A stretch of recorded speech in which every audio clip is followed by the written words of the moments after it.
नमस्ते।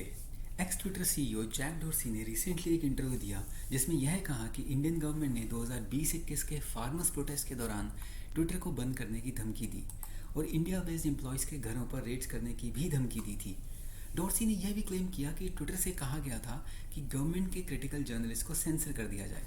इस बारे में यूनियन मिनिस्टर राजीव चंद्रशेखर ने डोर्सी के एलिगेशंस को आउटराइट लाई बताया और यह भी कहा कि किसी को जेल नहीं भेजा गया था उस समय तो, और ना ही ट्विटर बंद हुआ।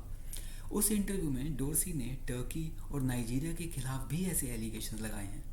अब हम याद करें तो 2021 में फार्मर्स के प्रोटेस्ट के दौरान ट्विटर ने पहले 250 अकाउंट्स को सस्पेंड किया, लेकिन बाद में उन्हें रीएक्टिवेट भी किया था क्योंकि सस्पेंड करने के लिए उनके पास सफिशिएंट एविडेंस नहीं था। तब से गवर्नमेंट और ट्विटर के बीच रिलेशंस खराब होते चले गए। कुछ समय पहले ट्विटर के करंट लीडर इलॉन मस्क से एक इंटरव्यू के दौरान पूछा गया कि बीबीसी डॉक्यूमेंट्री के बैन में ट्विटर का क्या रोल था। तब उन्होंने कहा था कि ट्विटर को लोकल लॉज को फॉलो करना पड़ता है और कहा था कि एक तरफ अगर ट्विटर के स्टाफ को जेल में भेजने का ऑप्शन हो और दूसरी तरफ लॉज को फॉलो करने का, तो जाहिर सी बात है वो लॉज को फॉलो करेंगे। अब गौर करने वाली बात यह है कि यह पहला एलिगेशन नहीं है जहां एक मीडिया एंटरप्राइज पर एक गवर्नमेंट एजेंसी ने किसी तरीके का स्ट्रॉन्ग एक्शन लिया है। ट्विटर तो खैर एक सोशल मीडिया आउटलेट, कुछ मेन स्ट्रीम मीडिया आउटलेट्स को भी इन रेड्स का सामना करना पड़ा है।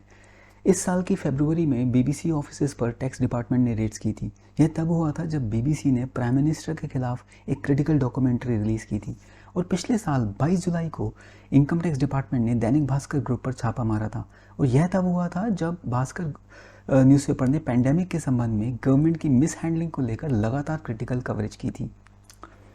गार्जियन न्यूज़पेपर की उस समय की एक रिपोर्ट के हिसाब से 100 से ज़्यादा टैक्स इंस्पेक्टर्स ने दैनिक भास्कर ग्रुप के मध्य प्रदेश हेड ऑफिस और दिल्ली, राजस्थान, गुजरात, महाराष्ट्र के 30 रीजनल ऑफिसेज में रेड की थी। यह रिपोर्ट यह भी क्लेम करती है कि कई सीनियर ऑफिशियल्स के घरों पर रेड्स की गई और मोबाइल फ़ोन सीज किए गए।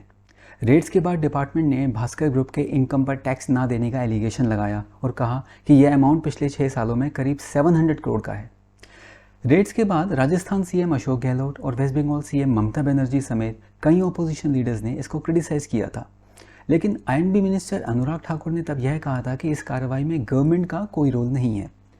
फरवरी 2021 में एनफोर्समेंट डायरेक्टरेट ने newsclick.in के ऑफिसेज पर रेड्स मारी थी।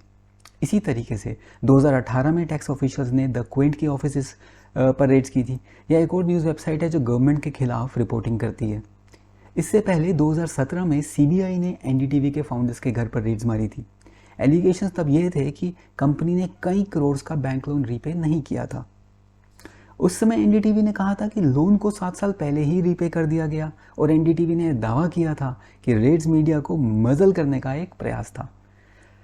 खैर, ये कुछ कारण हैं और कुछ और कारण भी ज़रूर रहे होंगे जिनकी वजह से India world press freedom index में 180 देशों में 161 पोजीशन पर गिर गया है। यह index Paris based international NGO reporters without borders द्वारा बनाया जाता है और ऐसा नहीं है कि गवर्नमेंट को इस प्रेस फ्रीडम इंडेक्स की कोई परवाह नहीं है। मार्च 2023 में आईएनबी मिनिस्टर अनुराग ठाकुर ने राज्यसभा के एक रिटन रिस्पॉन्स में कहा था कि गवर्नमेंट रिपोर्टर्स विदाउट बॉर्डर्स के व्यूज़ को सब्सक्राइब नहीं करती और उनके कंक्लूजन से भी अग्री नहीं करती। उस समय मिनिस्टर ने इस एनजीओ के मेथोडोलॉजी पर सवाल उठाए थे और यह कहा था कि इनका सैंपल साइज़ बहुत छोटा होता है, इनकी मेथोडोलॉजी काफ़ी क्वेश्चनेबल और नॉन ट्रांसपेरेंट होती है। खैर, आज के लिए बस इतना ही। Thank you so much.